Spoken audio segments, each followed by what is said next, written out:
wake up, wake up, wake up, wake up. It's the Flo Show No Filter. And y'all know what it's time to do. The thoughts, views, and opinions shared on the Flo Show No Filter are for educational and entertainment purposes only. I am not a professional.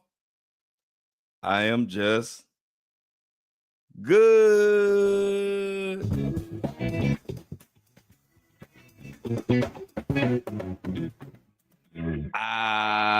Come on in.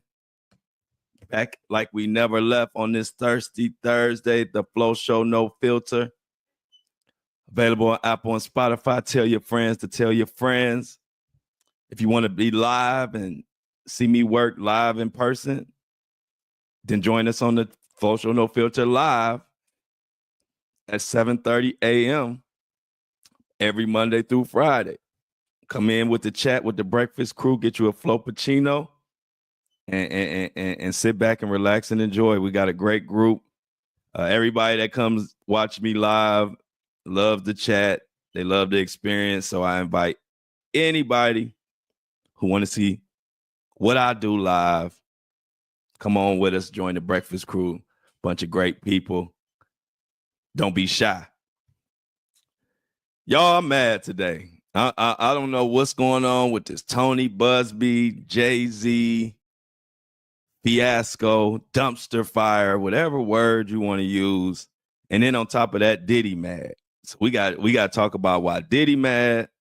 Is some more corruption surrounding Diddy. Also, we got to decide, is Tony Buzbee finished or is he done? Because y'all know me, I call it right down the middle. And New York judges and a lot of the public is through with Tony Buzbee right now. It ain't looking good. We're going to talk about that. And a little more. You know, we got to give our subscriber and our shopper of the day some love. That'll be a little bit later in the show. But I think I'm going to start off today with Tony Buzbee's ass. No Diddy. It's looking bad, y'all. I've been digging. And it's not just Tony Buzbee, but it's a lot crumbling around him. And one thing that we've been talking about on this show is, you know, we believe the victims and we know how important it is to believe victims. But what we've been talking about is what we don't want is whether victims are lying or, you know, we know every last one of these stories ain't 100%. You know, some people, you know, it's the world we live in. Some people will use this opportunity to think they can get a free buck, and then it doesn't do anything but just take away from the many real victims we have out here. And they are muddying the waters so much that the actual real victims are beginning to get lost in this, which is why I can't wait for the real trial to start May 5th, because we've gotten to a point where we don't know what to believe. Everybody's saying this and saying that, and we hearing people on tape say one thing and then they say another, but then we don't know if it's AI, and then the tape ain't been authenticated. It's just a mess. But here on the Flo Show No Filter, you know, we're going to weed through that mess. Before I get to that, let me just shout y'all out real quick, everybody who supports this podcast. Let me give y'all some great news. You know, I always tell you I had no vision of starting a podcast or even doing a podcast. It was just my fans and supporters kept saying I need to do one. My sis Shan, she just told me I was going to do one, even when I was saying I wasn't. Anyway, I was going over numbers yesterday because I always keep track of our progress, what we need, what we doing, how we looking. And when I came across this information, I said, I got to share it with my podcast listeners because y'all have been amazing. And we together have taken this podcast to places I didn't even know in such a short time. So yesterday, y'all know we are the end of next week, we'll be hitting 100,000 downloads. And on Apple, Spotify, and the rest of the big podcast platforms. Do y'all know that since podcasts came around, only 5% of all podcasts, old podcasts, new podcasts, we talking all podcasts, only 5% of all podcasts reach 100,000 downloads in their entire lifetime of a podcast. We are about to do that in just over 4 months, which is incredible. I double checked the stats and I couldn't believe it. I even had to go to ChatGPT. I asked ChatGPT, I'm about to hit 1,000 downloads. 100,000 downloads on my podcast. It was like, that's amazing.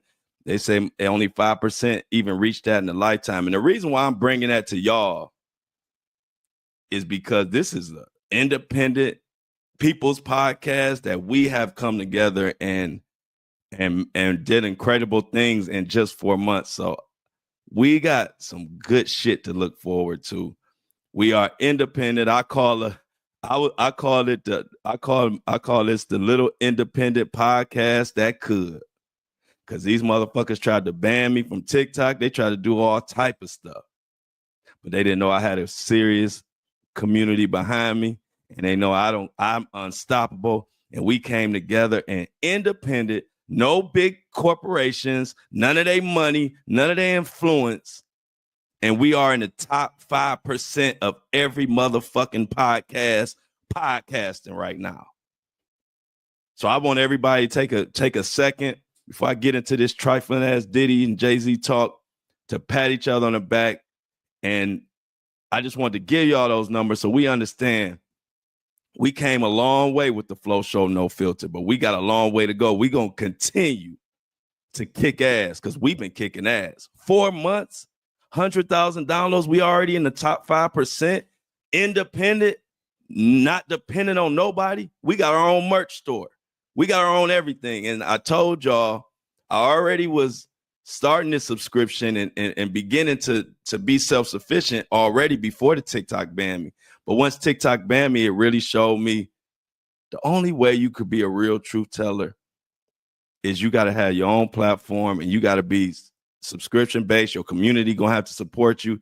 And you got to come up with your merch store and do things so you can be independent, so you can continue to get on this microphone and bring people the truth. And I don't have to mention, we still 5 stars on Apple and Spotify. 5-star ratings at over 100 episodes and 100,000 downloads, and we still got a 5-star rating with my opinionated ass. Because it's people that disagree with stuff I say, and they want to just give me 1 star just to hate. And despite all that, we had 5 stars. So I just had to take a second. I don't give y'all the numbers because I don't want to bore y'all with y'all shit because y'all come here for the news and my views, and I know that. So, but I just thought y'all have been so amazing. Y'all are so much a part of this podcast that I gotta let y'all know we independent and we in the top 5% already. We go to the 3%, top 1% before you know it. So let's just keep going. And I got another situation when we get into the subscribers later on. Don't let me forget to tell you about the mullet story. And remind me in the chat, the mullet story. So let's get in to this today. Congratulations to y'all. Let's clap it up for making this independent truth-telling podcast. This podcast ain't kissing nobody's ass. No elite, no corporation, no nothing.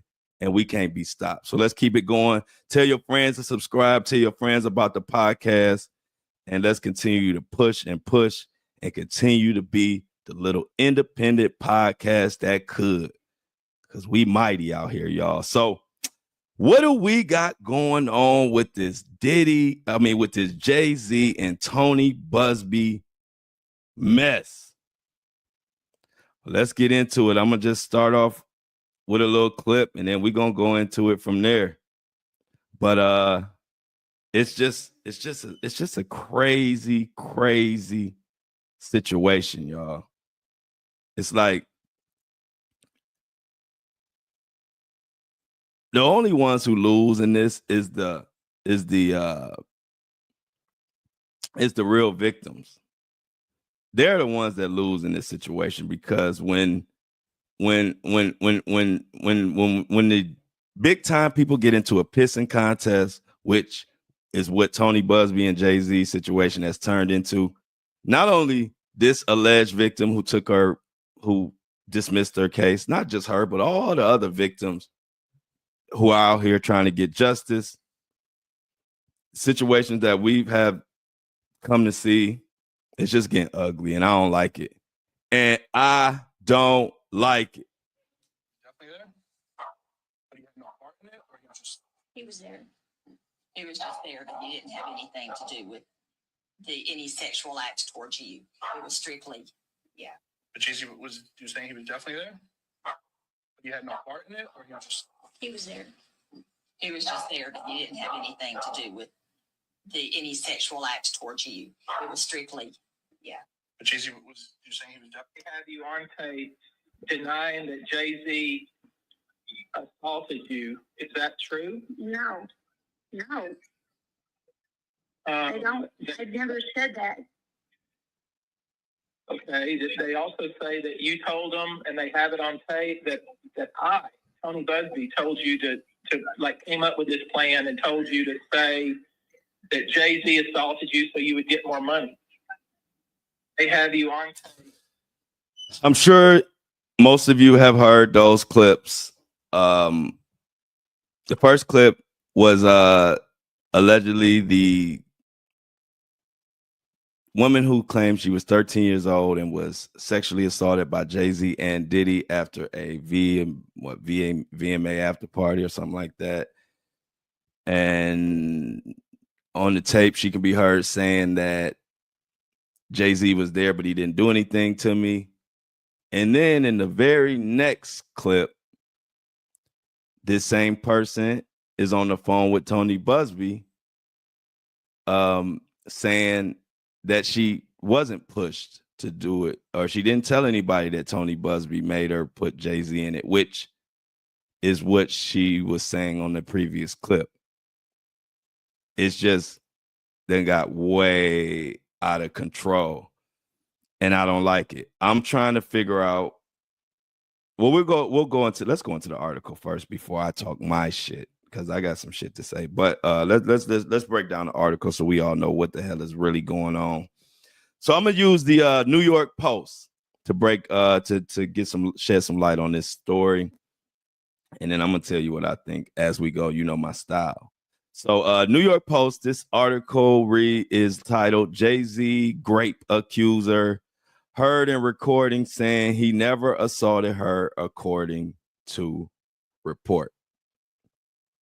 Now, the woman who accused Jay-Z of raping her when she was 13 was caught on an audio recording, apparently admitting that the decades-old attack never happened and that her lawyer pushed her, and her lawyer being Tony Buzbee, pushed her to slap the rapper with the lawsuit.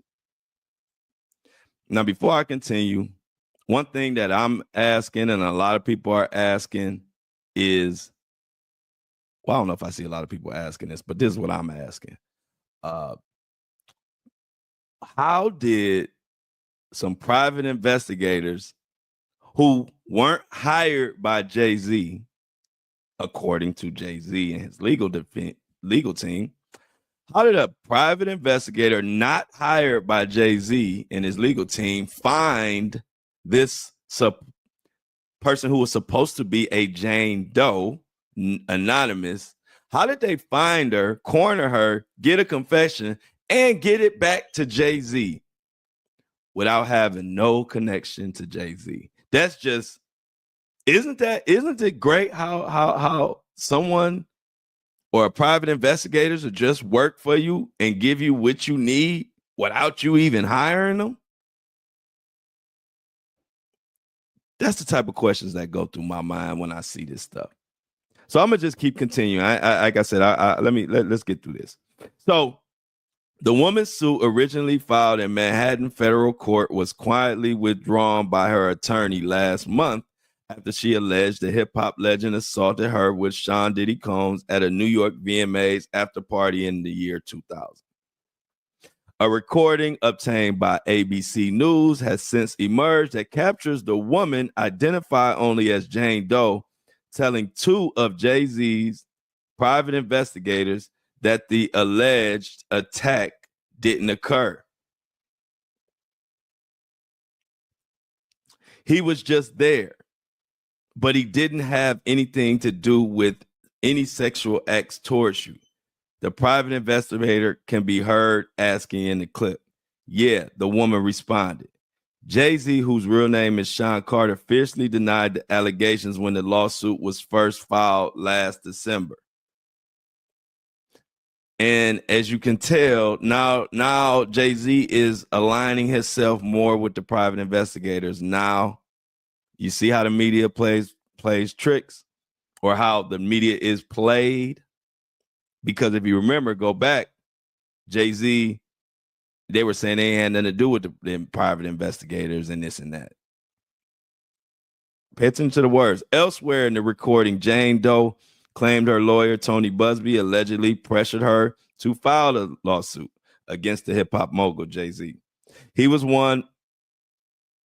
one that pushed me to go forward with Jay-Z. The woman in the recording is her saying.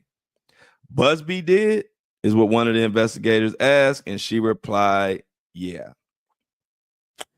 Buzbee is repping a lot of cases you already know for Sean Diddy Combs, and this is having some effect on those, and we're going to get into that in a second. As far as the suggestion that I pushed Jane Doe to bring a case against Jay-Z, that is a blatant lie that is directly contrary to all the documentary evidence, he said in a statement. But Jay-Z's attorney, Alex Spiro, said the apparent recording speaks for itself. She says in no uncertain terms, Mr. Carter did not do this. It's effectively a lie, and the only reason Mr. Carter is even involved in this is because she was pushed to involve him. She says she dropped the lawsuit because she feared intimidation and retaliation from the rapper and his fans. In the initial suit, the alleged victim claimed she was attacked by Combs and Carter at a drug-fueled house party in September after the VMAs. The complaint was originally filed in October and dropped recently. Jay-Z has since filed a defamation lawsuit against Jane Doe and Buzbee. Let's talk about this. We don't know what exactly happened. But what I can say is, if I am a 3 times billionaire, and I'm not saying Jay-Z hasn't cleared his name, hey, it's dismissed, I have to go with the legal proceedings and assume they did the right thing. But that doesn't mean I can't use my own brain to think about what was possibly going on in this situation. Because if I think about it, if I'm a 3 times billionaire and my reputation is, I got conspiracies that I had something to do with this death or that death, and altercations where I was stabbing people, which is all public record. And then I have private investigators going into some small town, cornering some woman because I didn't hear any man. I didn't hear any man on her side in any recording, like she had any backup. So in my mind, I'm visualizing a woman in some small town that has investigators surrounding her. I mean, just being honest, how can we take that as a confession that wasn't pushed, be it by money? That confession could have been pushed. It could have been pushed by intimidation, threat of violence, or just the presence and making somebody say whatever they need to say to get y'all the hell up out of my house. Y'all hear the dog barking going crazy in the background. I'm sure that's her dog. Like I said, I didn't hear any men speaking on her behalf or just any presence of any backup to her. So aside from Jay-Z, because he's already been cleared. So I'm not really going to go in on Jay-Z right now because it's not really fair. He's been cleared as far as this. We're keeping our eyes open, but I'm just dealing with this situation at hand, period. I'm not the type of person that's going to just say, because I heard her say that on tape, that just is what it is. I think she may have issues. If that tape is real, then that means she's saying one thing to Buzbee and one thing to Jay-Z, two different things. That to me sounds like, for one, she could be having issues. She has issues, and also a person who's scared. Who want to be in between two high-paid elite people who are both trying to save their ass? Think about it. So I'm not saying this to shit on Jay-Z, to shit on, that to say, okay, now he's been cleared and we're still on him, because hey, I have to go with what the legal people came up with. I mean, other than that, we just on here just talking and speculating all day. We're not gonna do that. But I am giving I do want to give context to, don't just run with because you hear a recording. Because guess what? They're only going to play with what makes them look good. And I'm talking about these private investigators. We don't know what else was said. How do we know no money exchanged hands right then and there? How do we know? And if money did exchange hands and they said, look, you better not say no, you're going to come up dead. We don't know that. So it brings a bigger question to me,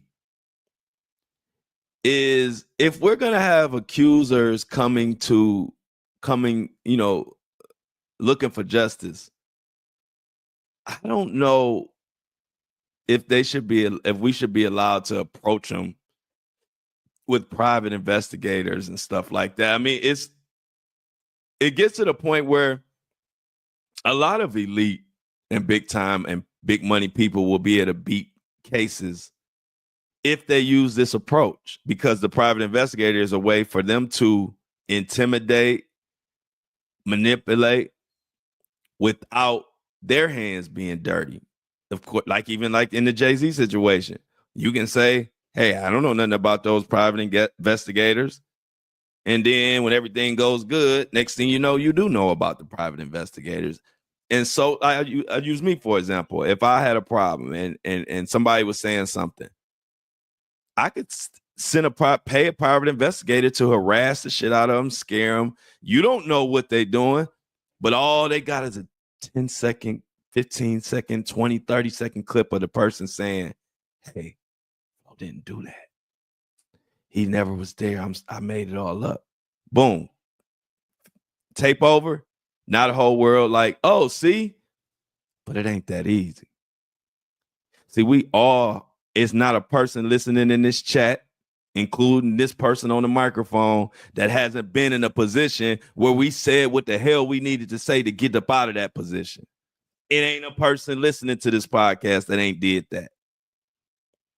And so I just want to bring context to the people that just run because they hear a tape and now they just running around and thinking look, I'm gonna say it again. This is more an indictment on the system. I'm not even coming for Jay-Z on this particular episode because it's bigger than Jay-Z. This could be a blueprint going forward. So if we have victims who already scared as hell to come out and say something, because most of the accusers are powerful, the people they're accusing is powerful. If we're going to allow private investigators, and I'm going to just say it, They didn't even sound like professional private. They sound like Craigslist private investigators or somebody you would look up on Facebook. They didn't even sound professional. The man or the woman private investigator. They sound cheap. And when you got people who I've been around the block, they'll do anything for money. This ain't no big time, high profile private investigators that we heard about that has a name. These private investigators didn't have shit to lose. If you know who they are, or if you knew anything about them, let me know, because I had never heard of these private investigators. So they didn't have nothing to lose. So right now I'm talking about the private investigators in the system that allow this shit to go on, because I'm sure I'm not the only one that knows that you can be intimidated and what we heard on that tape could be manipulated. So now you got the whole world taking a dump on this girl now, when it really should just be Tony Buzbee and Jay-Z going back and forth and going at it. So I say all that to, now that I'm talking about the system and what's going on with Tony Buzbee, now there is a stain and a stench on all of the cases, lawsuits that he's got going on in New York now. And you know, us, the main objective and agenda is to get justice for the real victims, which we have a case for May 5th that Diddy is. That's what we're waiting for. And that's where our focus really is. A lot of this outside of the criminal aspect of it is doing nothing but getting in the way and making the water murky. And it's getting on my motherfucking nerves. I'm going to be honest with you. And so, to be honest, I really just want Tony Buzbee to chill out, because I don't want all of this, you know, is this true? Is that true? And we got another lawsuit that's about to be dismissed.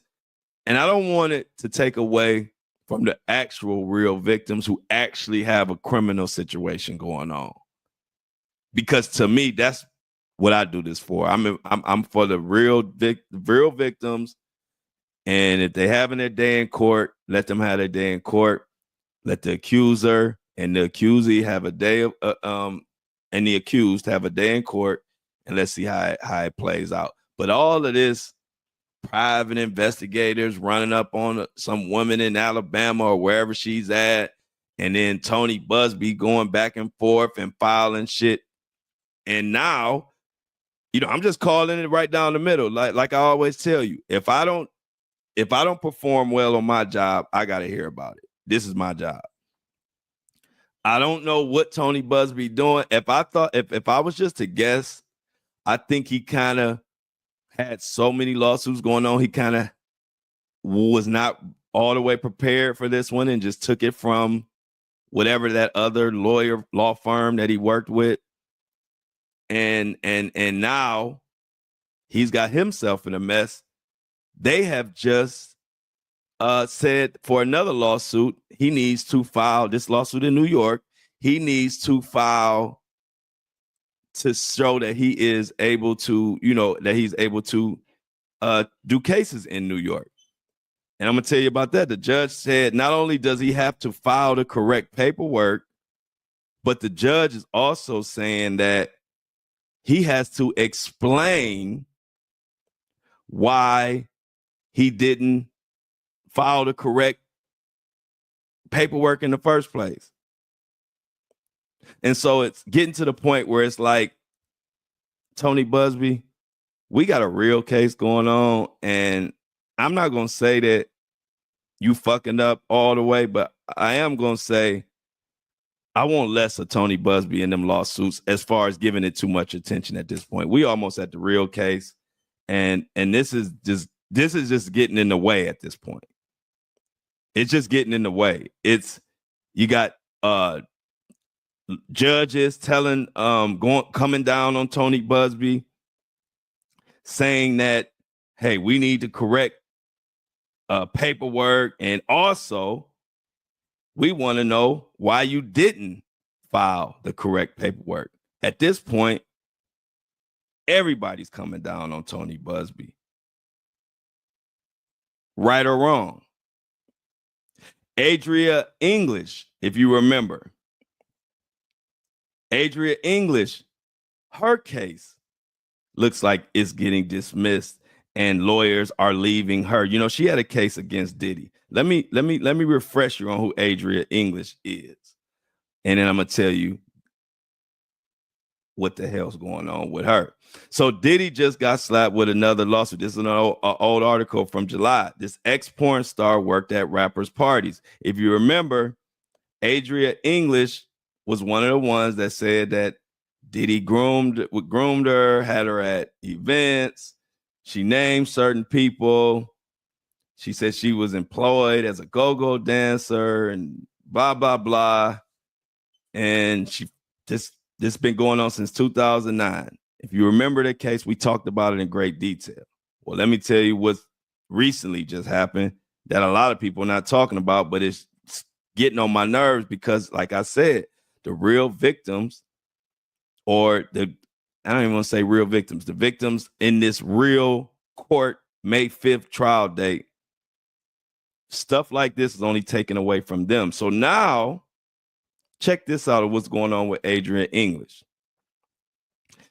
Adria has had plenty of attorneys leave her.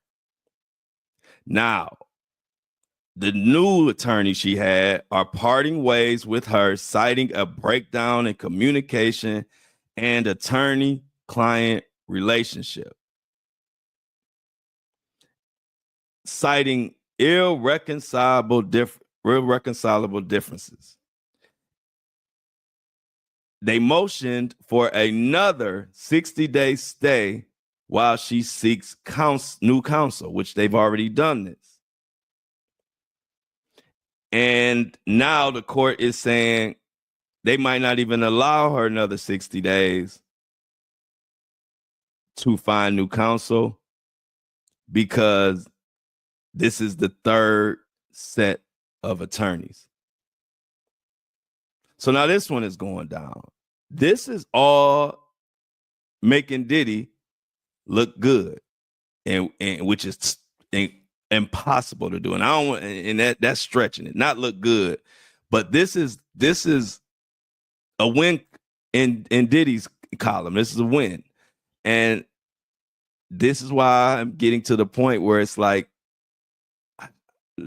I really just want to focus on the real trial and the actual court criminal case, because the cases and the information coming out now, it's like people are just getting thirsty for one, either for money, or two, thirsty for a good story, because there's no rhyme or reason of what the hell's going on right now. You know that lawsuit that had Jaguar Wright? They finally put out the exact paperwork that shows that she couldn't have been involved in the lawsuit from Ashley. In the paperwork, it shows basically Jaguar Wright was locked up from, I believe it was February 1st. Here's the paperwork. I got it right in front of me. February 1st, she was locked up in 2018, and she wasn't released until April 10th. The date on the alleged incident with Ashley Perrin, where she says Jaguar Wright helped traffic her, and Odell and all this other stuff, Jaguar Wright was locked up. This took place on March 23rd. She was in prison. And I got the paperwork right here in front of me. So these are the kind of things, and I just wanted to talk about it in today's episode, because I don't want people to get lost, and I don't want this Diddy story to get lost, as far as we got a real criminal case going on, y'all, which has been vetted, which with raids, prosecution, feds, not this willy-nilly lawsuit for money stuff that we got going on outside of the real case. But me and a lot of my listeners, we've been saying it before it even got to this point where it's just turned into Pure chaos. And that's just sad for, like I say, the victims. And so I'm going to always speak up and speak on shit that a lot of people are not going to speak on because they're scared to say it. I'll say it. It's turned into a circus and it's hurting the real victims. And it needs to stop.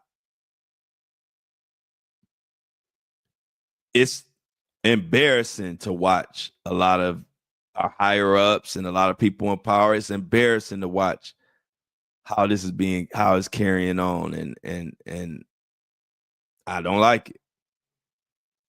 I don't like it at all. It's with Diddy, you have so much corruption surrounding him. We got another, and this is taken away from all these fake stories or fake information. And when I say fake, I'm talking about on either side. I don't know what the hell to believe at this point. But then you see stories like this sneak up under the radar because we so focused on all these crazy stories and Tony Buzbee and private investigators and recordings, and I ain't never seen nothing like it. But I bet y'all missed this story. This is another example of the corruption that Diddy is surrounded by with his legal team. Y'all know birds of a feather flock wherever. Y'all know I'm always going to tear up a saying and make it mine. Birds of a feather flock wherever. And right now they flocking in the Diddy camp. So check this out. This comes from the Los Angeles Times. Jewelry designer accuses LA celebrity attorney in fraud lawsuit over unpaid fees. This is LA attorney Mark Garagos, who is known for representing Lyle and Eric Menendez and also Diddy. And his son is currently on Diddy's legal team, allegedly, is what they're saying. So check this out. This from LA Times. Just more example of the corruption that surrounds Diddy. And I think one of Diddy's attorneys gonna get locked up before this case is over with. But that's just me. Let's check this out. So when the jewelry company Alex and Ani sought to redefine its product line in 2023, executive turned to a designer, Pamela Love. Along with her own brand, Love worked with J. Crew, Topshop, and other ones. She was a creative director that charged about $21,000 per month.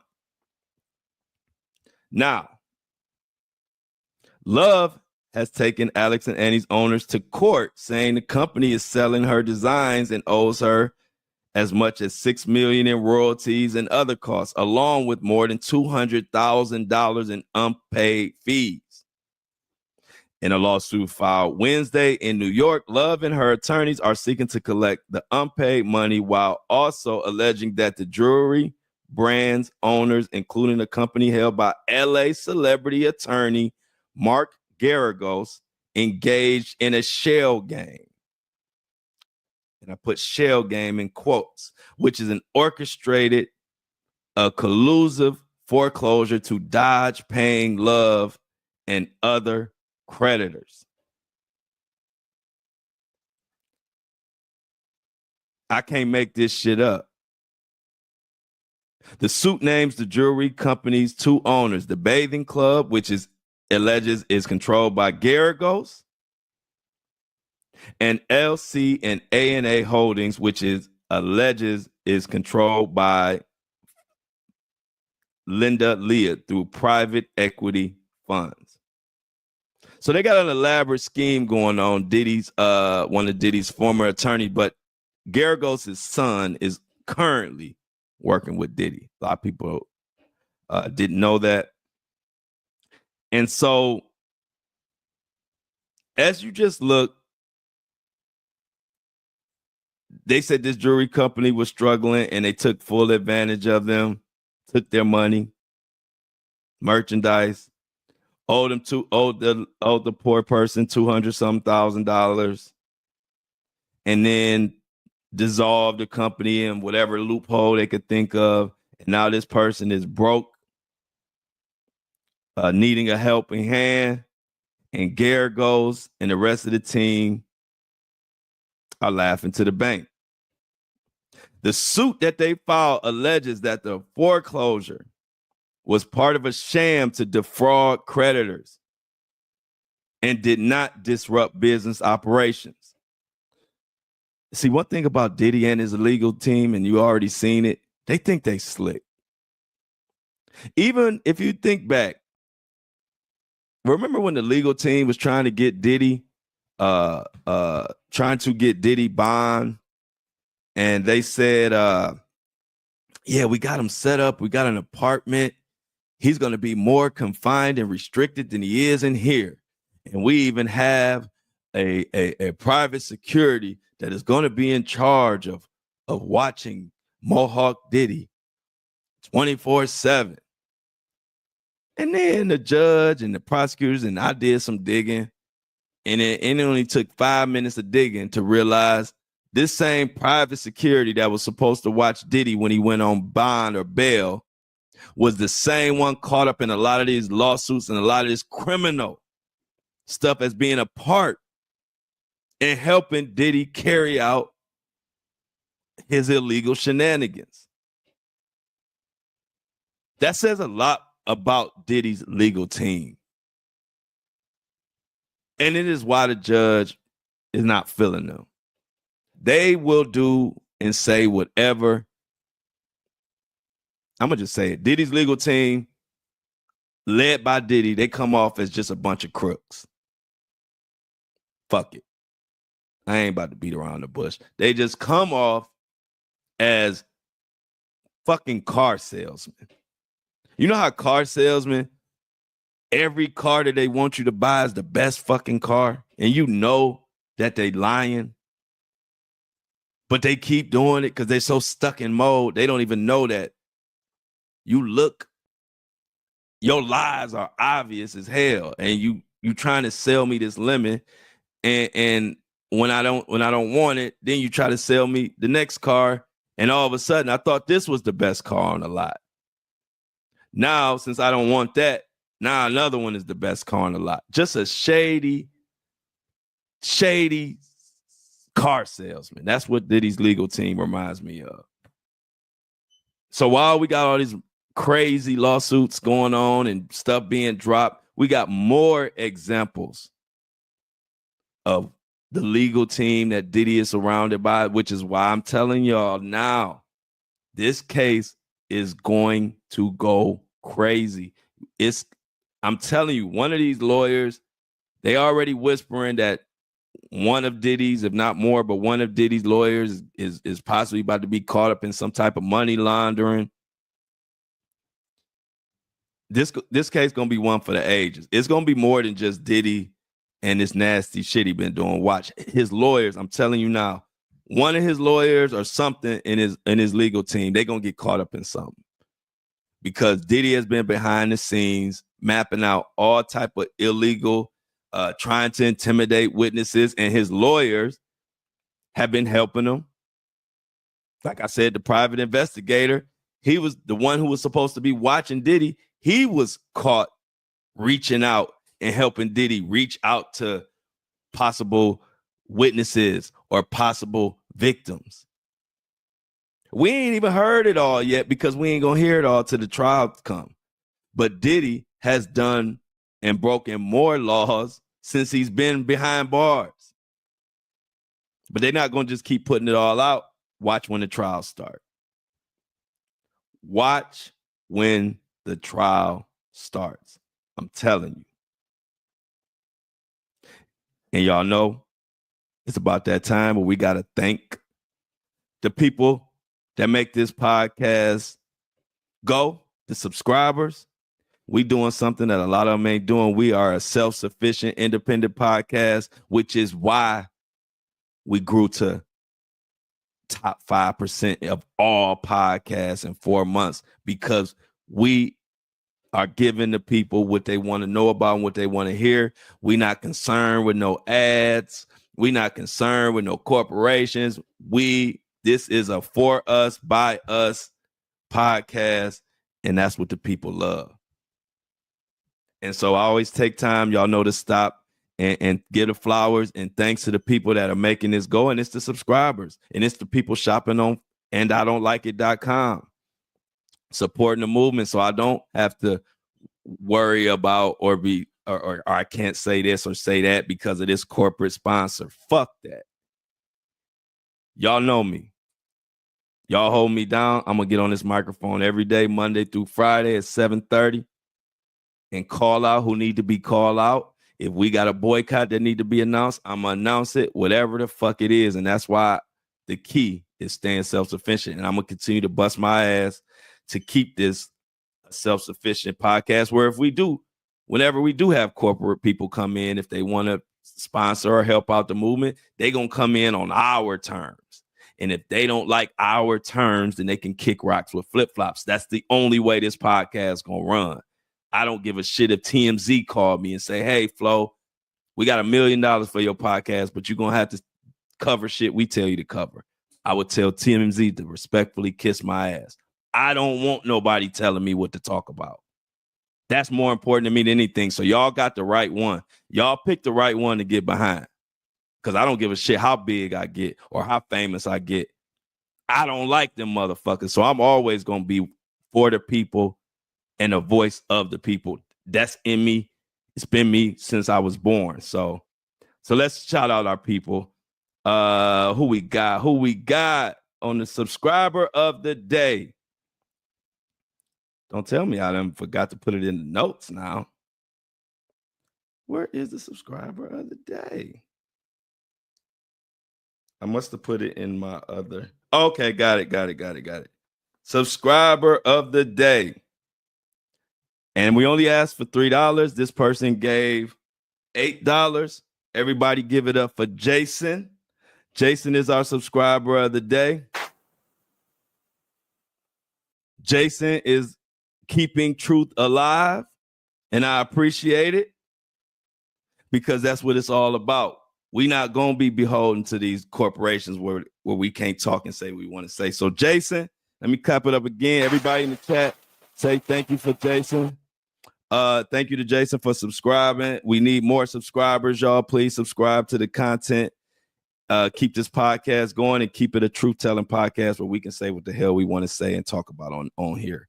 As I'm saying that, TMZ just sent me a message on my Skype. I don't know what they're saying, but I'll get to it later. Also, we got our shopper of the day. And she bought something that is going like hotcakes. Thank you to this young lady for keeping truth alive. And her name is Heather Halter. So everybody give it up for Heather Halter. She bought the black and I don't like it hoodie. That's been one of the hottest items. The black I don't like and I don't like it, and the Flo Show No Filter are the two hottest items on the website, and the website is andidon'tlikeit.com, which is our own merch store. We are a self-sufficient, mighty, independent podcast. I'm so proud of us and y'all and me. So thanks to Heather Halter. Everybody say clap it up for Heather Halter for supporting the movement. I know she's gonna love her, and I don't like it black hoodie. Thank you for copping it and spending with us. We greatly appreciate it here at the Flo Show No Filter. Go Heather, go Heather, go Heather, go Heather.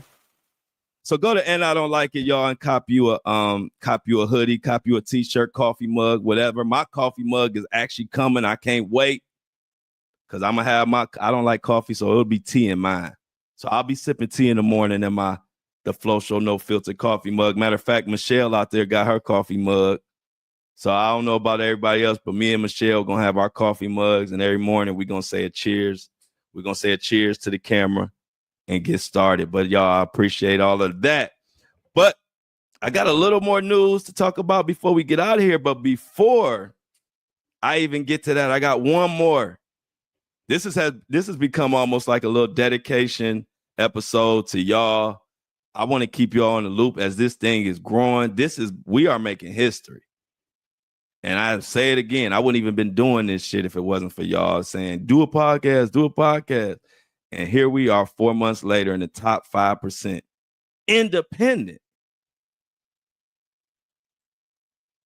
And I'm on here saying whatever the hell we need to say. And we still climbing as one of the top podcasts on Apple and Spotify. So I'm going to continue to tell y'all how much I appreciate it because I can't help it. But check this out, y'all. And this is what it's all about. Flo, the Flo Show No Filter has become a movement, and I don't like it. But y'all know I do like it. But y'all just know, and I don't like it is my saying. See, that's an inside. That's an inside. We got our own language. My listeners hit me up on my inbox. They talking to me. When we done talking, they be telling me I'm out. I love it. We got our own language. I can say something beautiful and I don't like it. Y'all know what I mean. People that are not a part of this movement, they don't even know. We got our own language. We got our own clothes. We got our own everything in this movement. But this is what I'm about to read you is the shit that warms my heart. Because if y'all know me, I'm not about judging. I'm one of the few podcasters that got just as many Trump fans and supporters as Biden and Kamala fans and supporters. And I built this community like that to reflect who I really am. Yes, I'm opinionated. Yes, I have my side. Yes, I stand up for this person or that person, but I also don't judge y'all for who y'all rock with. And people don't know. I caught a lot of heat for being so open to everybody. I'll just use those words. But I stood 10 toes on what I'm about. This was early in my career of content creating. And I would have people, some of my own people, be upset, like, man, you look out, you helping out everybody. We need you. So, I went through that. But I continued to do what I was doing and continued to be a voice for everybody. And eventually everybody caught up with me. And even the people who didn't understand at first, now they understand.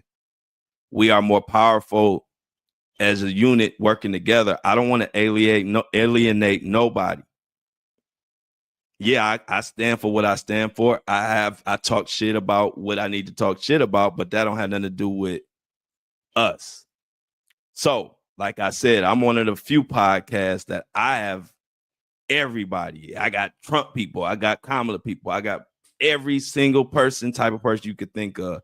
And so what I'm about to read you, man, I had to take it to my best friend, let him read it. Check this out, y'all. Now, this will tell you how far this Flo Show No Filter movement has came and how far it's going and who it's impacting. Because it's not just impacting Black people. It's not just impacting white people. It's not just impacting Latinos. It's not just impacting Republicans or Democrats or none of that. We are impacting the world.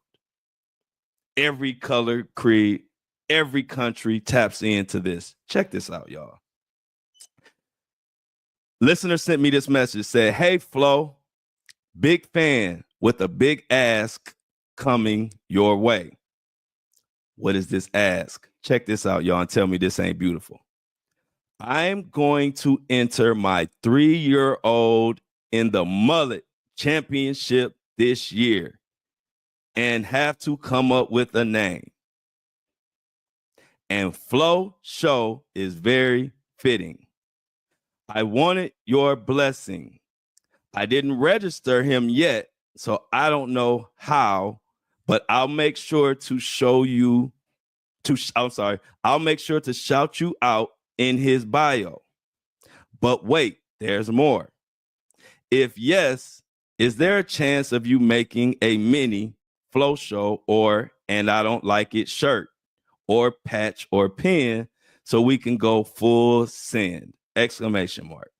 P.S. I wanted to subscribe for like 3 days so I could write something cool. I thought I could pick any amount, so I was gonna do 369 and make this remix. 369, damn flows fine. Loving when you podcast for me for more time. Flo Show, Flo Show, Flo Show. I love it. Now, I don't know nothing about a mullet. I didn't know they had mullet competition. But it warms my heart.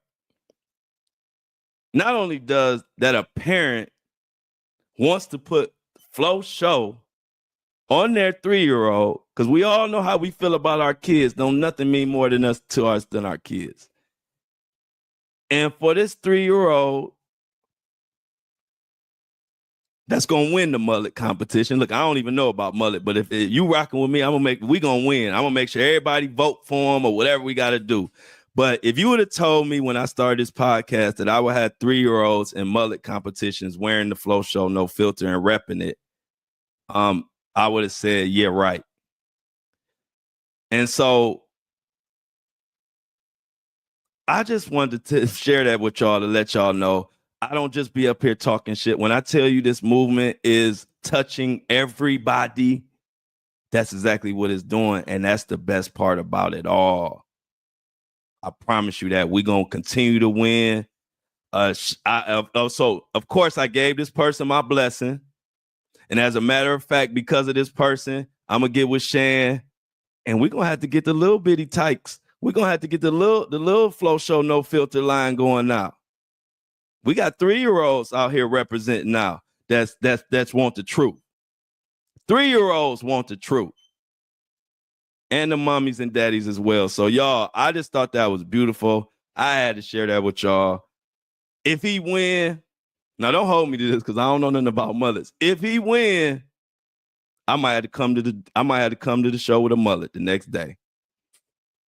Now, if a mullet is something crazy in here that I can't do, then I can't do it. But if he wins this competition, rocking the Flo Show, I will come on this video the next day with a mullet. So that's my deal. So yeah, y'all, hey, shout out to this 3-year-old that's about to win the mullet competition in the honor of Flo Show No Filter. Y'all, Diddy is in court tomorrow. I will tell you what the hell happens. It will probably be afterwards, but I'm gonna have to pop in and give you a little. If anything crazy happens, I'll have to pop in and give you a little extra after tomorrow's episode. So stay tuned, and let's just keep our eyes and let's keep our focus on the real victims, the real cases, and the real justice that we trying to attack. Let's not get caught up in all this. They starting to just muddy and muddy the waters. Let's not get caught up in that because that ain't what we about on the Flo Show No Filter.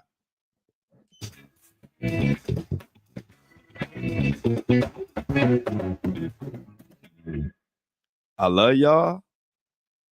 We in the top 5%. But I'm out.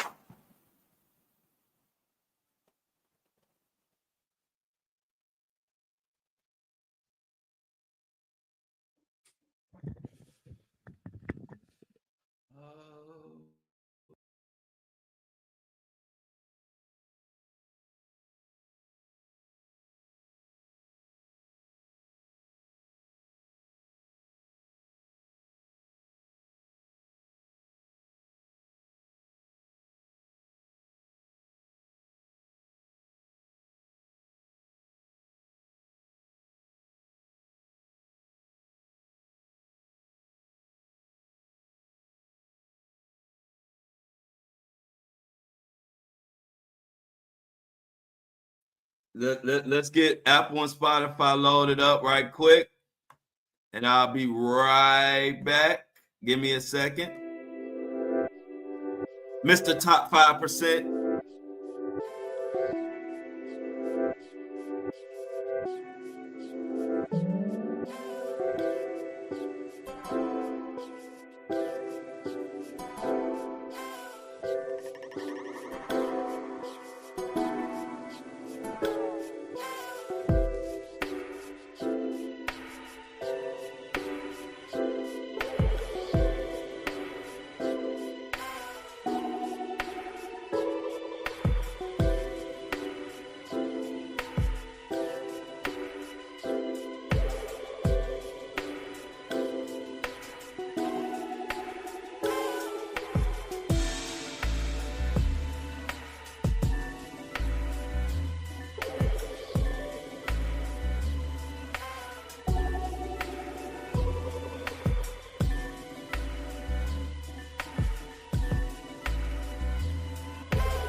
All right, y'all. We get Buzzsprout is loading. Hold up. We got Apple and Spot loaded. Breakfast crew, what's up? Thank you for all the ones. Grand Rising, appreciate it, y'all. All right, let's get caught up, y'all. This is so much good news. We kicking. Oh, y'all can't hear me? Can y'all hear me now?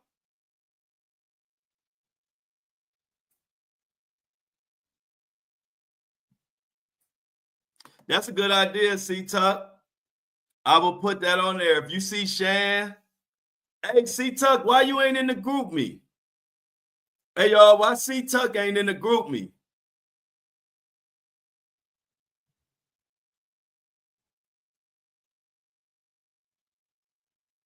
Can you hear me?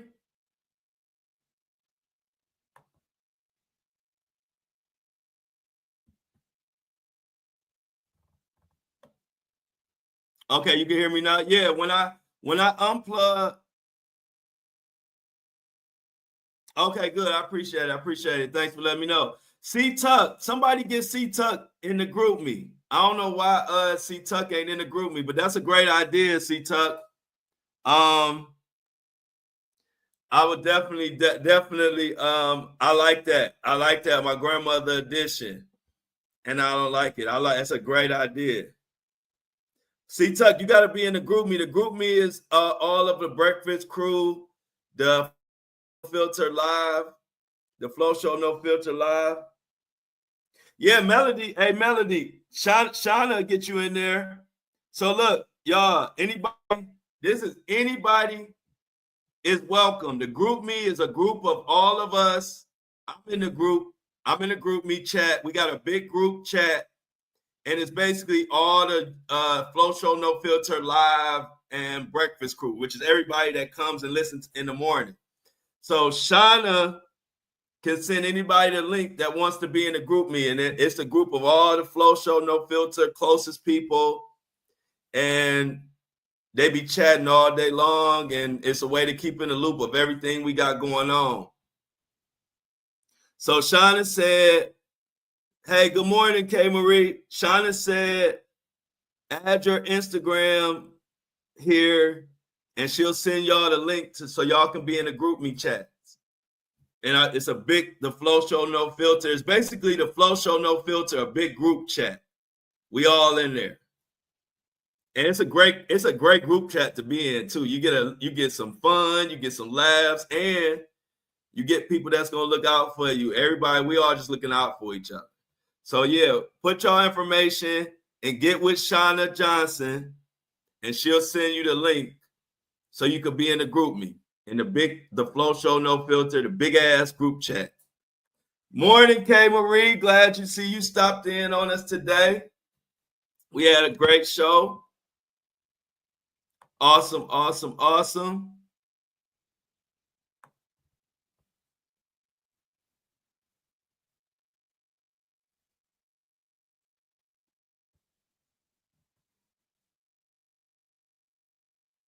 Yes.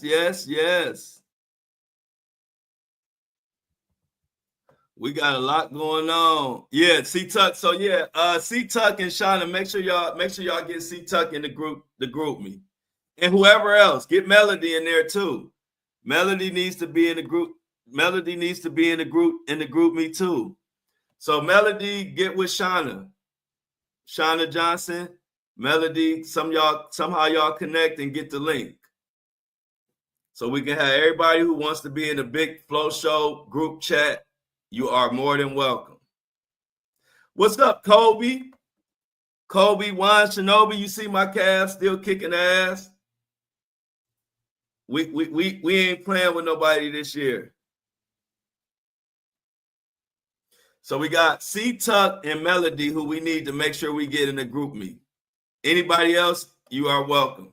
K. Marie wants to be added too. So K. Marie, get with Shauna Johnson. And Shauna Johnson will get everybody in the group chat, the Flo Show group chat. Everybody who is, you are welcome. It's a beautiful chat. So, again today, do y'all know? Y'all know I forgot to announce the tour again today. Yeah, I saw that. I forgot to announce the tour today again. But that's cool. Tomorrow, Friday. Don't let me forget tomorrow. Because I forgot again.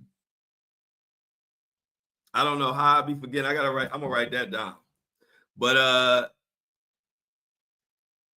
man, hey y'all, we got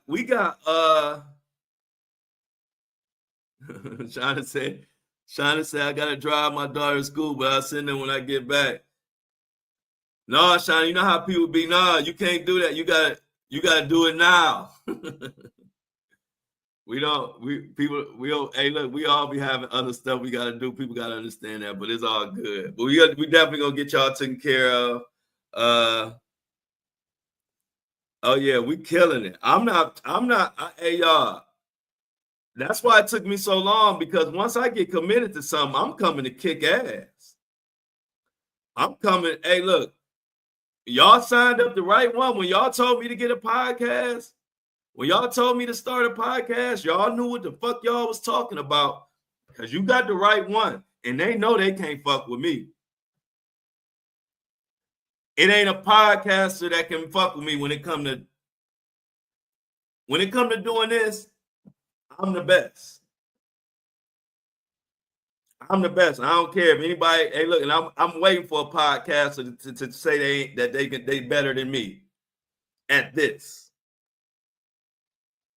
I'm waiting, because when it come to this, we took this to the top 5% in 4 months, when only 5% of all podcasts ever created get to 100,000 downloads. We the best. And we're going to continue to push. We're going to continue to push. And when I say I'm talking about us. We took this to top 5%. No interviews yet. No famous cosigns. None of that. I ain't even put a shirt on.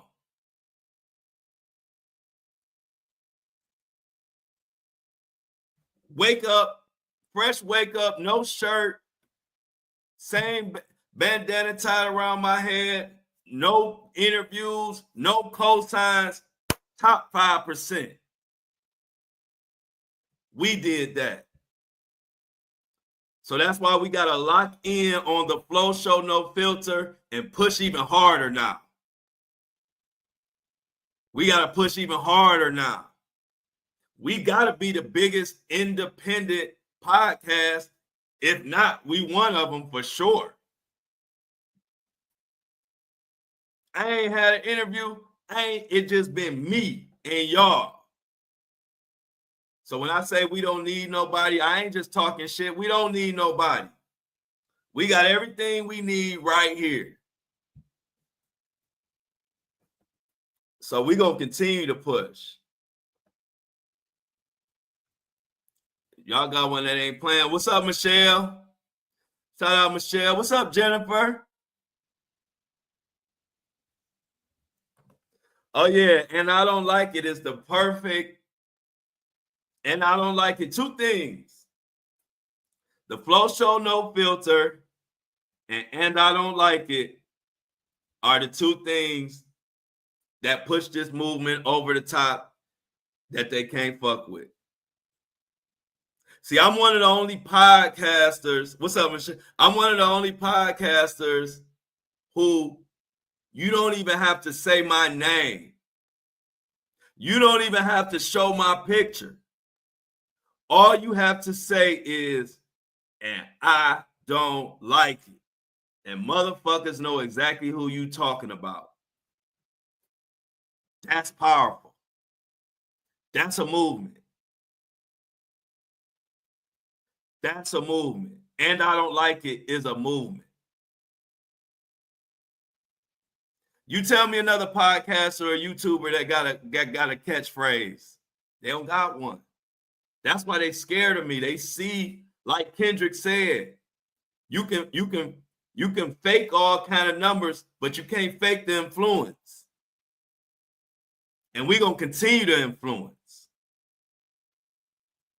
We're going to continue to push.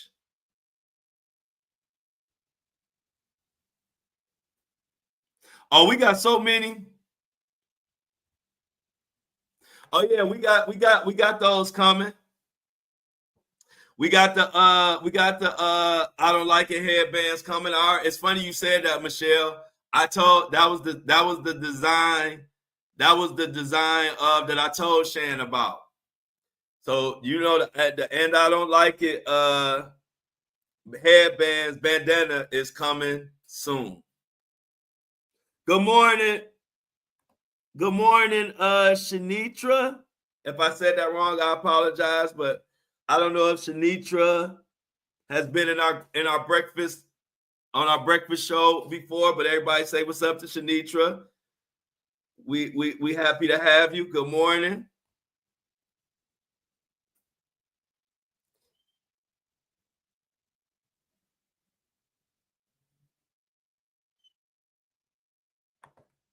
Yeah, I got the I'm out. I got the I am not a professional. I am just good. I got that hoodie and t-shirt coming. We got a lot of stuff coming. But you know, our stuff exclusive. We drop certain stuff. We put our time and I want to make sure our merch is exclusive and nice. And every item makes a statement. So my merch, I be looking at other people's merch. I'm like, I wouldn't wear that. I look at our merch like, yeah, I'll wear that. And you don't have to know nothing about me to know what somebody's saying when you see them with an "and I don't like it" shirt. When you see somebody in an "and I don't like it" shirt, you know that they paying attention to what the hell going on in the world and they don't like it. And so the two main blessings in this movement has been "and I don't like it" and the Flo Show No Filter. Those two concepts are out of here. And that's a blessing. I had no clue. I had no clue. But we did it, y'all. But so I'm gonna talk about the tour now, since I didn't talk about on the first show. So we still need venues. I'm still looking at venues for Detroit. So please send venues to the group me. But the crazy part is, I'm actually going to do a date in Sydney, Australia. Sydney, Australia is one of my top cities. So I'm gonna let y'all know who like the top cities for my podcast. Let me tell y'all what the top cities are. But Sydney, Australia is like top 10. So these are the top cities of our movement. Los Angeles, Houston, Chicago, Las Vegas, and Phoenix. Those are the top 5. But if you go top 10, we got Sydney, Australia, Sacramento, New York, Atlanta, Charlotte. We popping. So as we line up this tour, I'm going to Sydney. So if you're in Sydney, Australia, the Flo Show No Filter podcast tour is coming to Sydney. I am going to Sydney. But when I announce the tour, I'm going to have everybody from every city send in where they want me to come to. As of right now, the only 2 cities locked officially are Detroit and Cleveland. Of course, I'm going to all these other cities, but I'm gonna schedule them as people ask. That's been my winning formula. I don't tell y'all where I'm going. I ask y'all where y'all want me to come to. So the loudest right now is Detroit. So Detroit is the first one that I'm locking in. Send some venues to the group me. And then, like I said, of course, Cleveland is my hometown. So I'm for sure going to do something in Cleveland. But I'm hitting all these cities, and especially the ones that fans and supporters reach out to me. But this tour is going to be amazing. And it's going to start either the end of June or like the second week of July. It's kind of tough because you want to be a week or two before the 4th or a week or two after the 4th of July. So I'm right on that, in that date range is where we're looking at starting the tour. End of June, like first week or 2 weeks after July 4th, somewhere in there. But like I said, we're doing Detroit. But I was surprised that Sydney, Australia, is in my top 10 of all cities. And it's all mostly, of course, the U.S. So I'm looking forward to going out to Sydney. Hey, what's going on, Angela? If I remember. I think I remember this Angela, but good morning. Hello. Oh yeah. Check it out. Yeah, that's my my best friend and my right hand man who gonna be on this journey with me.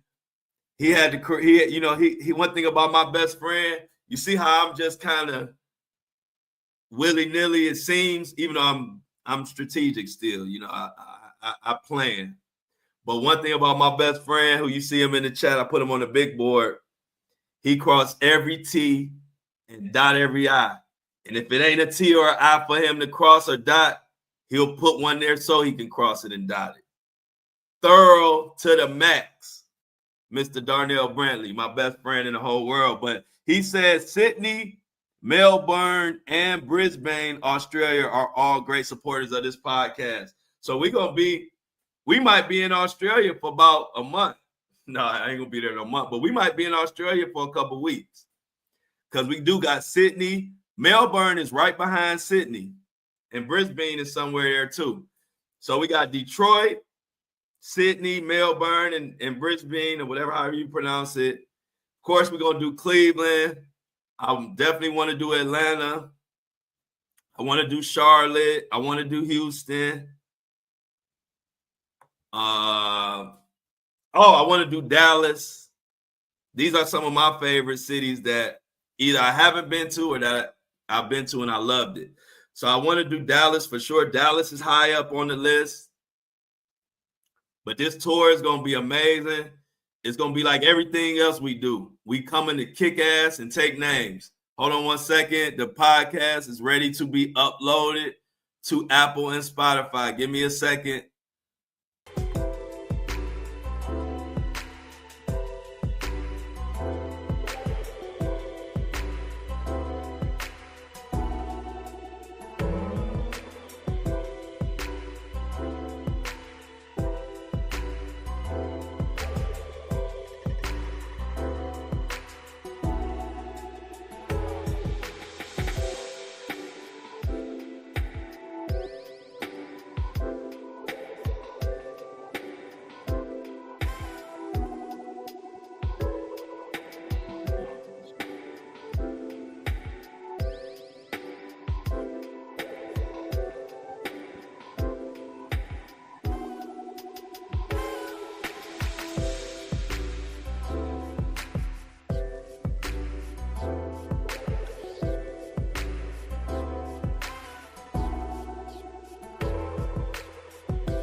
Apple and Spotify is all set and ready to go. They all loaded. So we got that. Oh, yeah. Los Angeles for sure. Darnell Brent, yeah, we doing Los Angeles. Will be on there. I'm gonna make some notes right now since I got y'all on the line, and I didn't get a chance to talk about the tour in on the podcast. So let's get a little bit ironed out because I do want to put this in my notes. Whenever I hear somebody speak about where I should go, one of my listeners, y'all know I'll be listening because y'all be right. You know I give y'all credit. One thing about me, when y'all right about something, I give y'all credit. When y'all tripping, I'm gonna tell y'all tripping too. But I don't have no problem. I love giving people credit. So y'all the ones told me to do this damn podcast. I don't know what made y'all think I was gonna be good at a podcast, but y'all fucking was right. So Angela says Los Angeles. I'm gonna work on that because we putting this. I'm putting all this together like as efficiently and as quickly as I can. So I got Los Angeles on here to look into. You said Amy 2 hours from ATL, 2 hours from Charlotte. Is that Amy? You saying you're 2 hours away from those two places? If that is, that's cool because I definitely will be. Atlanta is a for sure date. Sac is on there too, and Sacramento is my vibe. Sacramento is like the people remind me a lot of Cleveland. They don't take no shit in Sac Town. They don't take no shit in Sac Town. But I do got a lot of fans in Sac Town too. Orlando. Y'all really helping me out with this list. Orlando. What else we got, y'all? Amy scared to drive in ATL. I might have to come to where Amy at. I might have to do a special. I'll try to come to where you at, Amy. I'm gonna try to come there since it's not far. I wouldn't mind driving to where I forgot where you at, Charleston. But I'll probably have to go where Amy is.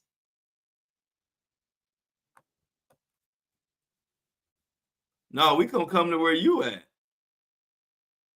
We coming where you at, Amy. Oh, everybody say what's up to Belinda. Good morning, Belinda. Glad you could joining us on the breakfast. Being part of the breakfast crew. I don't know if you breakfast crew. I don't know if you've been here before, but if I missed you, I apologize. If this is your first time, hello, good morning. Everybody in the chat, tell Belinda good morning and tell her to and welcome her to the breakfast show. We here every day, 7:30, Monday through Friday, 7:30 a.m. Eastern Standard Time. Any other cities so far? I got, before I close this notes, I got Los Angeles, Atlanta, Sacramento, Orlando. Any cities I need to look into, y'all that y'all didn't say, let me know now. Like I said, I will bring it back up tomorrow on the actual podcast. I forgot today, but I'm going to write. Matter of fact, I'm about to do that right now. I'm about to write this while I'm at my computer. Talk about tour, you idiot. Second day in a row, I done forgot. Getting old. You know, you get old, you be having something in your memory, thinking ain't going nowhere, and 2 minutes later, you done completely forgot about that shit until the next week. Okay, who we got? Green. Oh, you in Greenville, Amy? Okay. So you saying Greenville, Amy? Be clear, don't have me in Greenville and you ain't there, Amy. Amy, don't send me to Greenville and you ain't even there. Des Moines? Okay, I gotta look at Des Moines. Put Des Moines in the notes. Me and Darnell gonna go over all this at some point.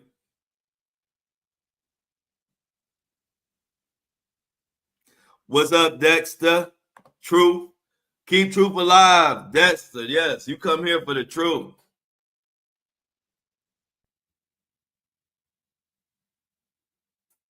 Got you. Okay, I got you, Amy. That makes sense. So I got Des Moines. Thanks for y'all helping me out with the cities. I'm making sure that I didn't miss anybody. Oh, did she? Somebody said Michelle found the perfect spot, the griot. Oh, yeah, I actually do like that spot. I am actually gonna reach out to them. I'm gonna reach out to them probably Monday, but it is a nice spot. I looked at it. I looked it up. Nice vibe, nice and intimate. The only thing, if Michelle could find out, I see that they open on Fridays and Saturdays. I'm like wondering if like on their off days, can I rent it out, or can I do something there on like a Friday night? I gotta see what how they operate, because if they already like have stuff on Friday, like if they have a Friday night and Saturday night club night or whatever they do already, I got to see how I could fit in there, because I would like to do a Friday. I would like to do a Friday night. I'm not stuck on that, but I would like to do a Friday or a Saturday night. So I got to call them and see how they set up. But I do like that spot. I looked it up. I like it. It's exactly what I'm looking for. Intimate, nice crowd.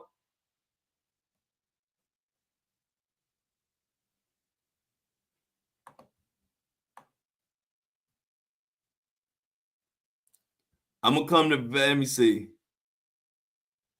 Go to Vegas. Somebody said Vegas. Oh, G Vegas. Oh yeah. Y'all know I'm going to Las Vegas. So if any of y'all in Las Vegas, I'm coming to you this summer. Phoenix, thank you. Yeah, that's high on the list. Matter of fact, Phoenix is, yeah, let me put Phoenix on here. Phoenix is actually one of my top cities. Let me see. Let me look it up again. I think Phoenix was like Phoenix is actually 1, 2, 3, 4. Phoenix is actually the 5th biggest city as far as my following. So like Phoenix is in the top 5. So the top 5, we're definitely coming to those cities. And the top 5 again is Los Angeles, Houston, Chicago, Las Vegas, and Phoenix. So those 5 places, automatic. But I still need to hear from the fans as far as which places I'm going to book first. I'm going to book the places where I hear fans and supporters asking me to come to the most. Those are the ones that I'm going to book first. But those top 5 cities will be booked at some point. Oh, the tour. Diamond, we talking about the tour. I didn't get to announce it on the podcast. I forgot. I'll be announcing it tomorrow. But the Flo Show No Filter tour is starting this summer. I'm already in the preliminaries of getting everything together. First city that we have for sure already locked in is Detroit. I'm in the middle of finding and locking in a venue right now. And then I asked anybody else out there, if it's any other city that you think I need to come to, let me know. But like I said, right now we got Detroit and Cleveland, where I'm from, so that's automatic. But right now Detroit is number 1, and we'll go from there. So anybody else that got a city that you need the Flo Show No Filter to come to, let me know.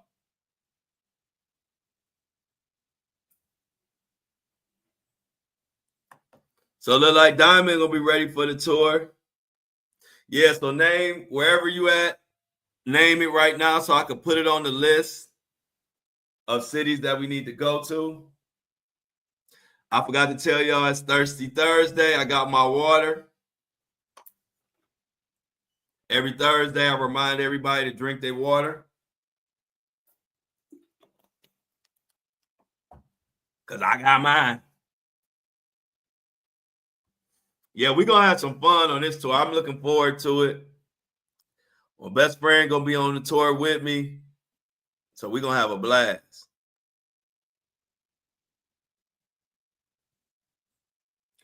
We're gonna have a blast. But let's, we got to talk about, people tapping in for some news. So let's what's the update on the Wendy Williams situation? What is the update on the Wendy Williams situation?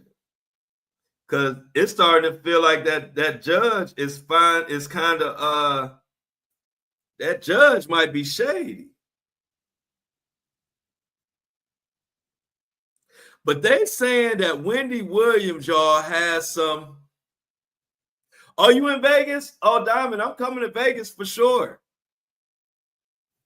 Floyd might try to beat me up when I come to Vegas, but I'm coming. I'm coming. I'll be in Las Vegas. Floyd, hey, look, Floyd and the money team, they're gonna be waiting out. They're gonna be waiting at the airport for me to land. No, they're my guys. But yeah, I can't wait to go to Las Vegas. I can't wait to go to Las Vegas. I love Las Vegas. I told y'all know I used to live there for like 4 or 5 years. Yeah, Amy got it. Amy got the security, y'all. So I'll be good in Vegas. We sure can.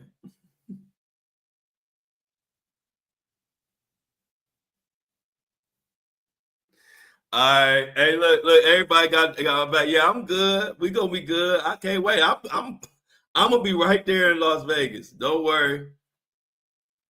I'm gonna be there. I gotta go to New York. All my Diddy people gonna be mad when I go to New York, but I'm coming to New York. I'm going everywhere I need to go. This is a blessing.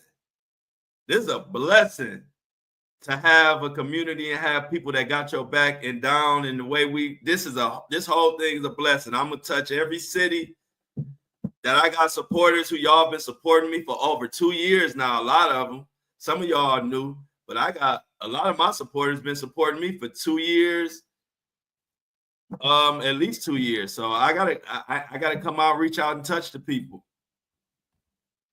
Yeah, I'm thinking so too, Dexter. I think the judge and the Wendy Williams gonna have to side with her now, because as you can see, they say, what did they just say? They just said something about. They said Wendy Williams has been deemed mentally competent after passing a psychiatric evaluation, meaning she no longer requires conservatorship or guardianship. Yeah, leave her alone. But I heard that she got some tapes and some information about Hollywood, and that got a lot to do with this. That's just speculation. I haven't really been able to dig into it to like really get behind the real story, but just what I'm seeing, there are some bloggers saying that Wendy Williams has some information, recordings or whatever that Hollywood don't want out, and that's why they fucking with her.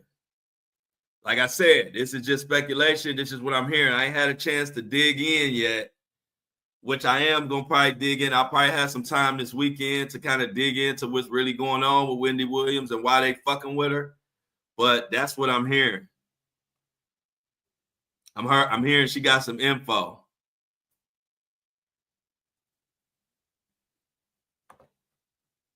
Okay, yeah, I heard Diamond got those pipes. Yeah, they're trying to keep Wendy Williams silent for a reason. That's why I said this weekend I'm gonna do some digging. But like I said, just from my blogs that I watch, I haven't really been able to read into it. But they're saying that Wendy Williams has some information that they don't want out, and that's why. And it makes sense. Because what's going on with her makes no sense. I was glad to see, did y'all see that Wendy Williams' brother spoke out on her behalf? Because remember, I was telling you, I was like, where the hell is Wendy Williams' backup at? Like, where's her backup? Where are the men? Like, where are the men in the family? And I'm glad to see that her brother apparently has finally spoke out. Thank you. Because it was my sister, and they've been trying to put her in some. If they were doing this to my sister, I would have been went crazy. But it says Wendy Williams' brother speaks out, claims she's in great shape, and demands release from assisted living facility. So it goes on. This is from today's Esquire written article. This is the article. It says in a statement to U.S. Weekly on Wednesday, Tommy is her brother. Tommy said Wendy is doing well both mentally and physically. He also called for her release from the New York assisted living facility where she has been staying since 2022. Let her up, he said, reinforcing his belief that she does not need court-ordered supervision. And I agree. They fucking with Wendy Williams, and I don't like it. This can happen to any of us. Y'all gonna have to protect me as I get bigger and bigger. One day they might try to pull the wool over the world's eyes and tell them I'm incapacitated. I don't know what I'm talking about, and try to lock me up in a facility. That's why I speak up now, because I realize this shit can happen to anybody if somebody is out to get you. And the only way you can get out of it is outsiders helping. So thank God that somebody finally started helping Wendy Williams after I cussed out the whole fucking world about Wendy Williams last week. Oh, good. Thanks for that info. Dexter saying her niece, I guess her niece spoke out too. She said she been on their next year because I've been trying to do whatever little bit I can too. Because I was at first I was kind of covering it, but I really didn't know what was going on. And I thought Wendy Williams really needed help. You know, I didn't know. I was going off of what they were saying. And then it started I'm gonna tell you when I got pissed. When I saw her talking outside of the window, doing an interview with TMZ, and she was coherent and talking, and you could tell she was normal. I said, here these motherfuckers go again. They got me thinking she can't talk and walk and don't know what she's doing. And here I'm seeing her behind some glass window in some living facility, crying and talking to TMZ, talking about what the hell going on. It was at that moment when my ass got pissed. I didn't like the whole situation, but that moment, that's when I was like, where the fuck is everybody? Like, where the fuck is everybody at this point? Like, I'm done with all that. Like, where is her brothers, her father, her cousins? Shit, we all got crazy cousins. Where they at? Because I don't know if y'all seen them, but I got crazy cousins. And the minute the world tried some of it, if they tried any of this mess on me, I got crazy cousins that's gonna crash out. If you might have seen them on my Facebook sometimes in the comments or Instagram, because they be just anybody mess with me, they gonna fight. They gonna go back and forth with every troll they come across. My cousins is crazy. So I was like, where's Wendy Williams' crazy cousins at? That we always, we all got crazy cousins that we can call when we need them. I'm like, somebody needs to say something. So I'm just happy that they getting some type of handle on this thing.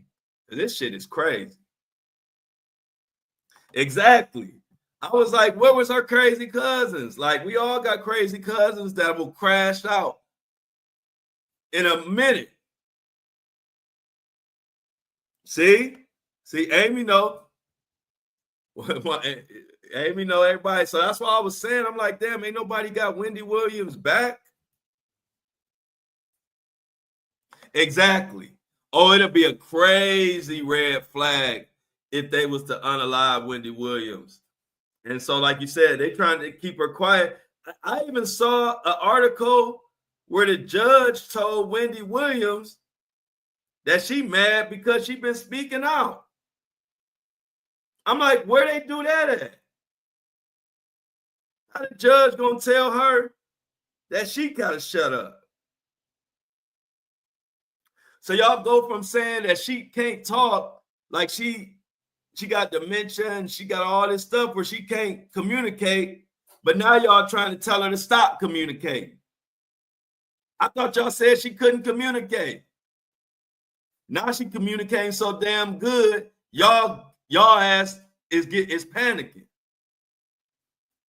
So now the person that y'all said wasn't making sense, was sick, and couldn't take care of herself, now she's so coherent and putting everybody's feet to the fire. Now y'all trying to get her to shut up. This shit is foul. This is foul.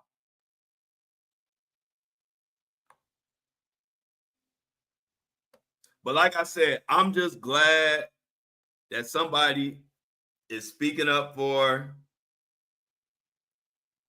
because for a minute, I felt like she was on her own.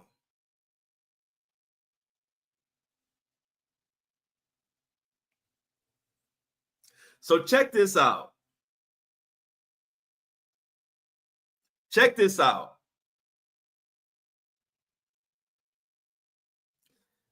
Check this out, y'all.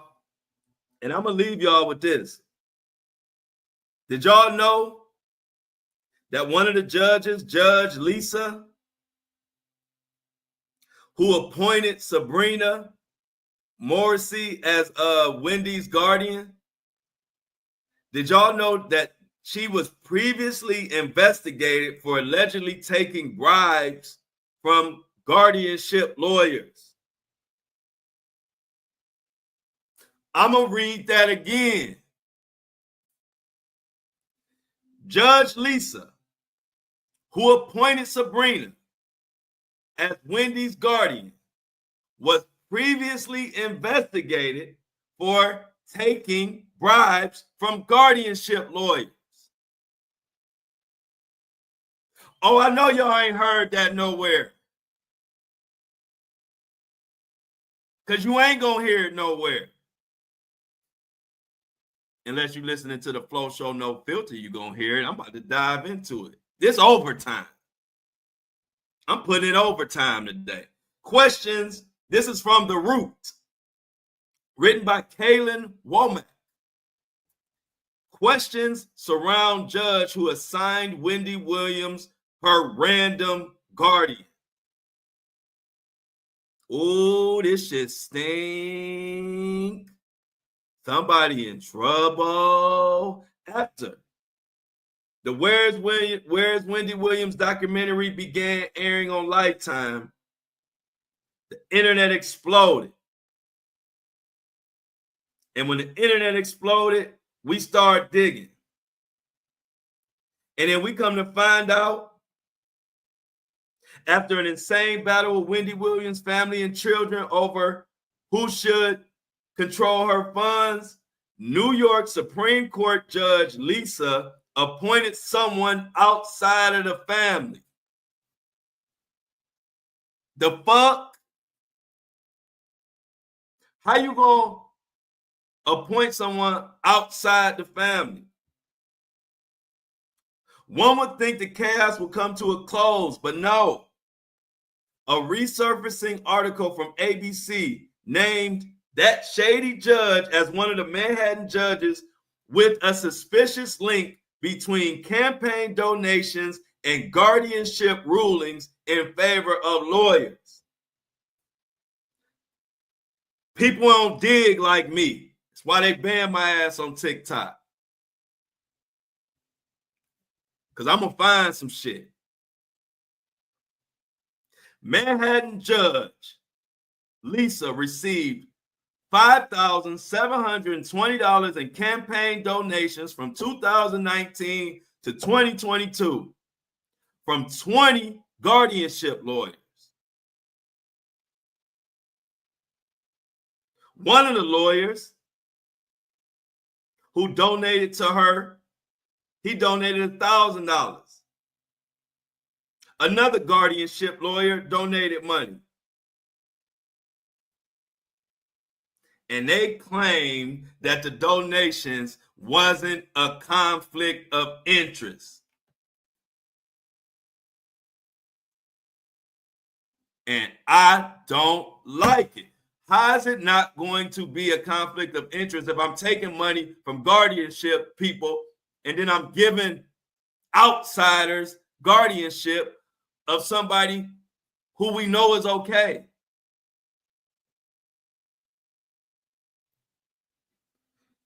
Now, it has not been determined whether Morrissey donated, the person who got this guardianship, it's not been determined that that person donated, but how do we know?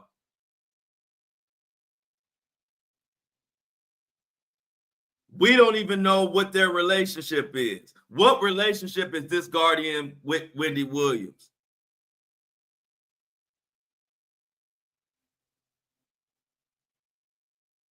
It stinks.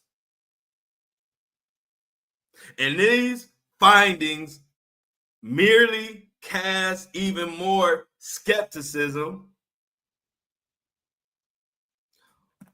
on why Wendy Williams is being treated like this and what the fuck is really going on.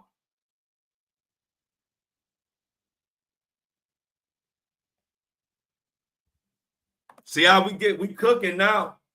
We cooking now. And then the Guardian, now this is according to Dexter's Desi,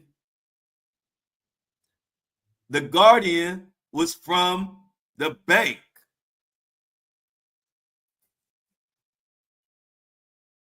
Y'all see how shady this is? And I bet you 90% of y'all listening didn't know this information about the Guardian. Didn't know this information about the judge.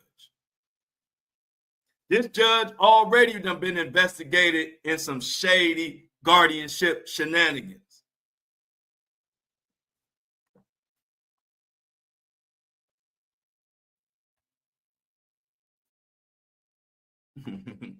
Look at Shauna just plainly said Wendy hates her.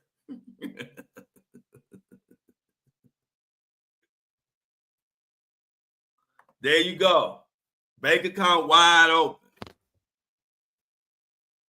This some bullshit. So we're going to stay on Wendy. We're going to stay on this judge and this guardian. The Flo Show No Filter is officially on their ass.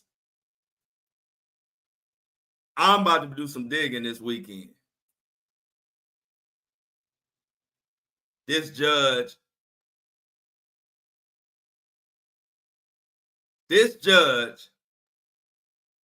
has already been investigated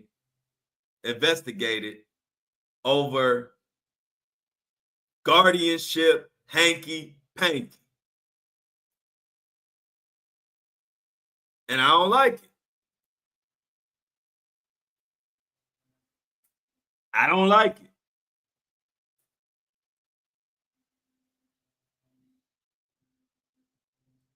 The amazing part is that just lets you know how much they think we dumb.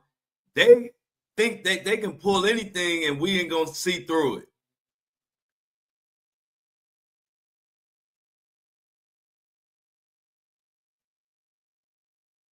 Oh yeah, we officially on their ass now. We are officially on top of this guardian and this judge. And I want to find out everything they got going on and everything they done did. I want to freaking know.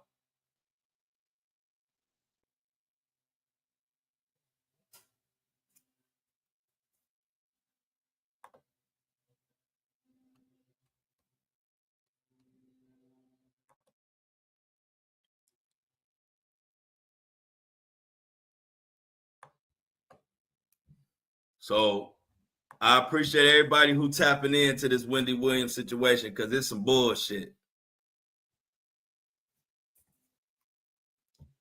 Anything else before we get out of here today? Let me look and see if there's anything else we need to that's coming across. Besides my Cavs kicking ass. Thank you, Dexter, for it sounds like Dexter's Desi sounds like has been paying attention to what's been going on with the Wendy Williams situation. I appreciate that.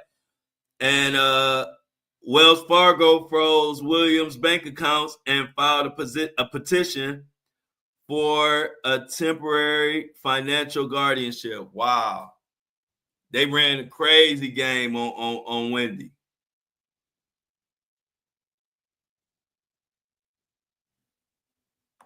And according to Dexter Desi, she said Keystone Law posted it on their actual page. Appreciate you for that information.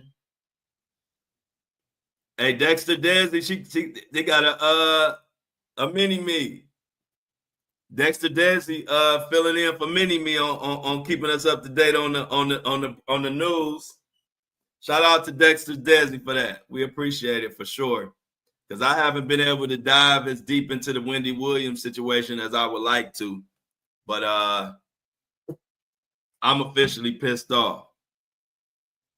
It sure did start from the bank. I agree. The bank saw all that money. That bank saw all that money Wendy Williams had. And they came up with this scheme. They came up with this scam.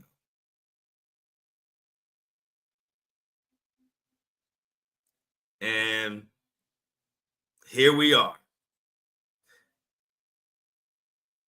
They've been plotting on getting that money from Wendy Williams for a long time. And who knows where they've been spending that money. Man, we don't know who all has been benefiting off Wendy Williams' money.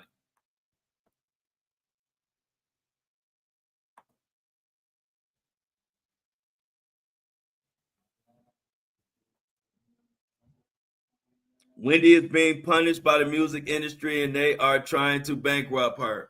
Yes.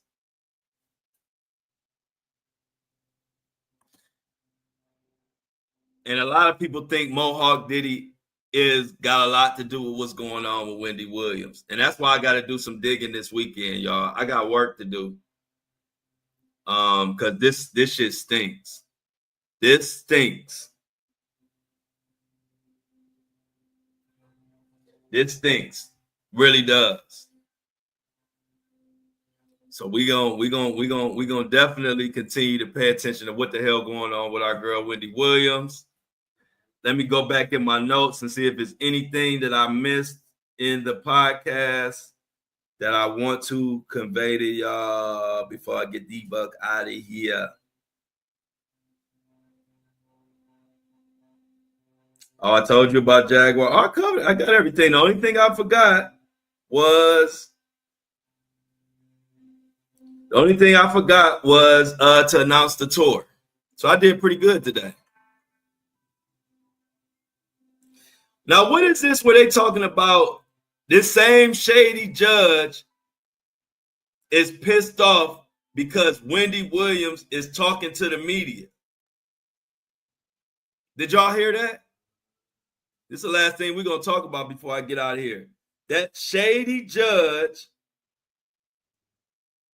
is mad because Wendy Williams is talking to media. What you mad for? Are you mad because she exposing y'all bullshit? That's another article that I saw that pissed me off. I'm like, what type of judge? In other words, this judge is sounding guilty of something. Because I'm trying to figure out, why would you be so mad? Why would you be so mad at Wendy Williams talking to the media if y'all ain't doing nothing wrong? She is a media personality. What the fuck you mean? How could you be mad? That's like being mad at me for talking to the media, I am in the media.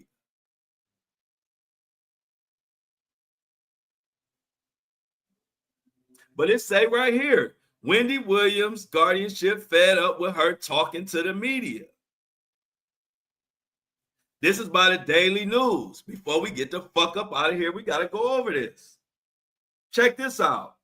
From the Daily News, Wendy Williams' guardianship fed up with her talking to the media. The judge handling Wendy Williams' guardianship case is reportedly upset by the former talk show host because she continues to speak to the media and wants to add even tighter restrictions. This is some bullshit. This is unbelievable.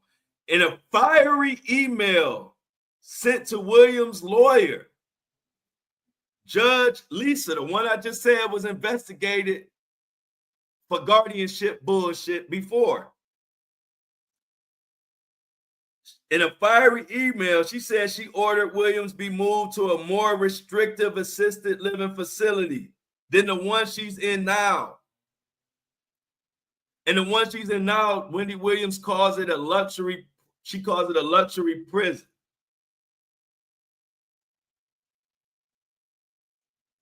I have always contended that Wendy will be given the independence she can handle. I question how well she has handled the independence she has been given. Y'all, I hate this judge. I don't even use that word, hate. I hate this judge. This is crazy. You mad because this lady is seeking help?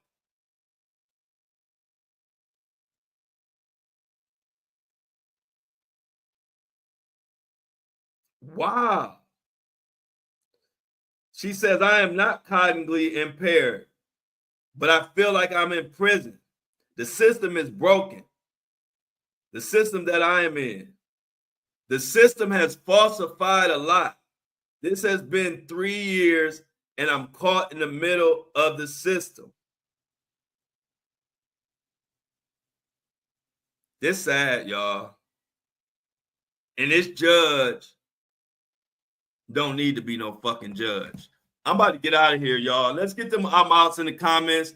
And we about to attack this Wendy Williams. I'm going to do some more digging and some more looking. But this is crazy. So let's get the outs. Let's get the outs in the comment section. Please make sure you subscribe to my YouTube. Subscribe to my YouTube channel, please, before you get up out of here. Subscribe, like it, share. Look up the podcast on Apple and Spotify, the Flo Show No Filter, top 5% podcast right now. We will be hitting 100,000 downloads next week. We're going to have a celebration. We're going to celebrate when we hit 100,000. I'm looking forward to it. Much love.